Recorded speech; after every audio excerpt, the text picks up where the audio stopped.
Loh,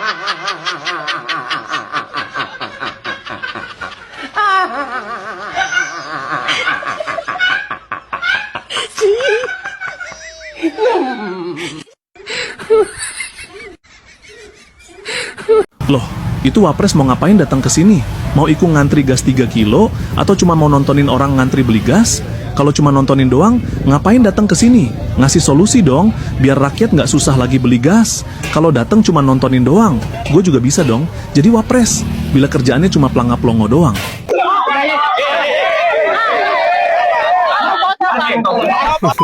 Kayaknya si bapak punya dendam pribadi sama Gibran. Narik lehernya gitu amat.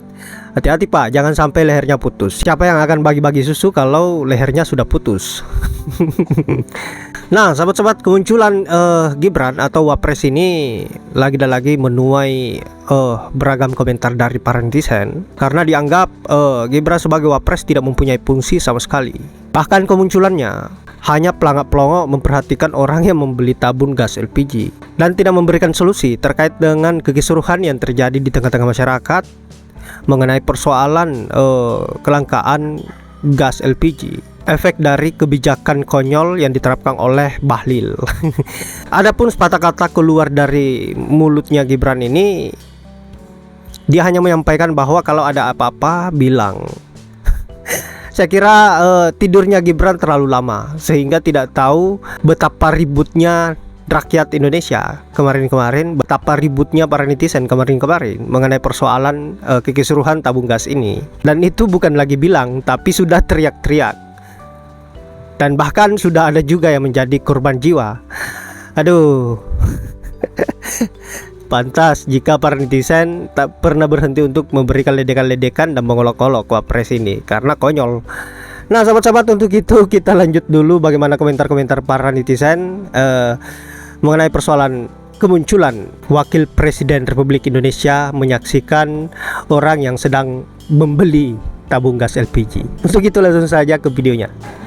Salam logika. Salam sama logika. Mas Wapres yang satu ini, kita itu benar-benar diuji kesabarannya. Mungkin kita bisa bilang bahwa Mas Wapres ini spesialisasinya khusus untuk membagi-bagikan susu atau mengawasi anak-anak sekolah yang sedang makan makanan bergizi.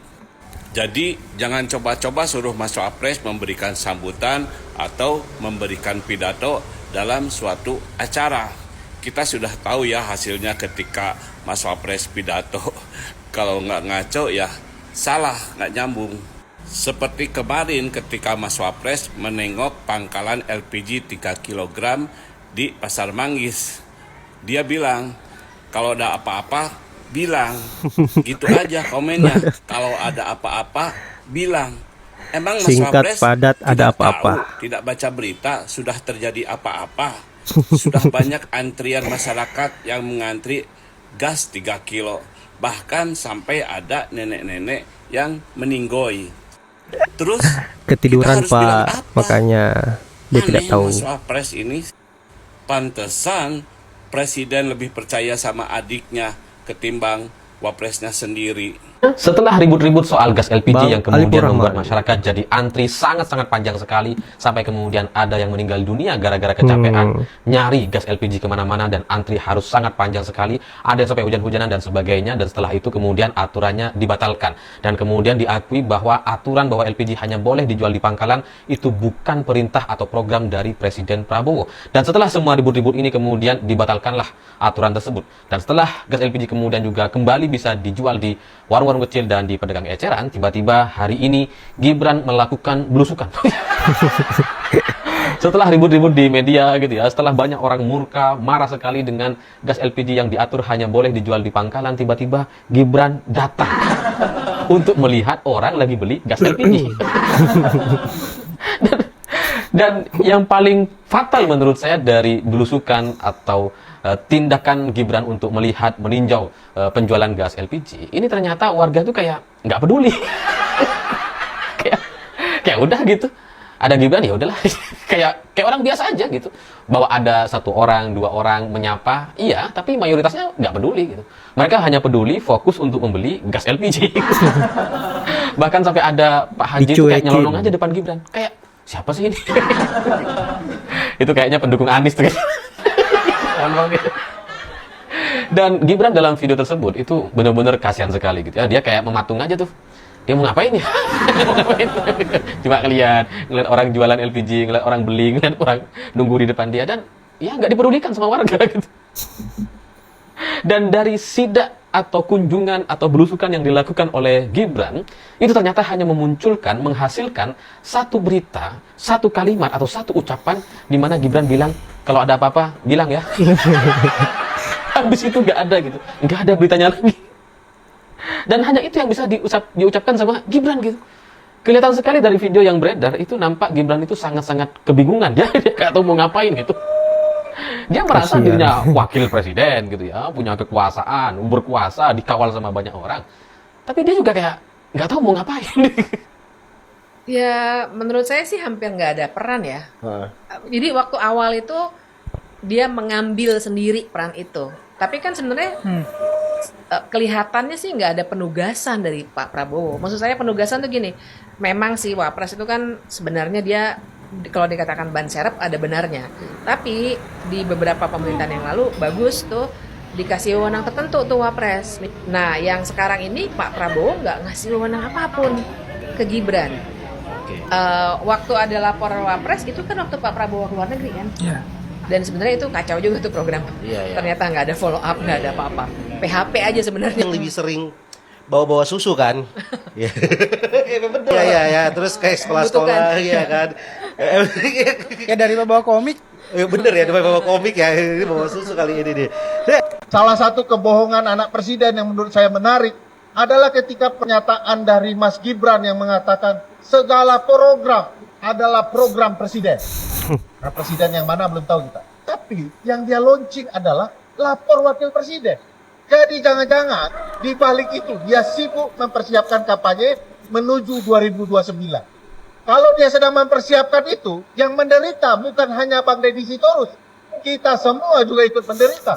Saya pikir ya, ini penting bagi kita untuk memastikan penegakan apa yang diatur di konstitusi betul-betul bisa berjalan dengan fair. Percuma ibu bapak sekalian bicara soal negara hukum, negara konstitusional, karena di depan kita ada pelanggaran konstitusional, dan ini kita diamkan saja, tidak ada gerakan simultan dari publik untuk memastikan konstitusi kita ditegakkan. Bukan kehendak. Insya Allah akan terbuka 19 Ngibul. juta lapangan pekerjaan. Nah, kerjaan RT aja diambil.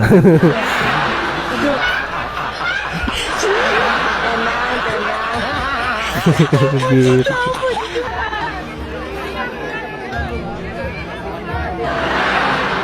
Allah menganugerahi Libanon dengan Kahlil Gibran, dan Allah menguji Indonesia dengan Bahlil dan Gibran.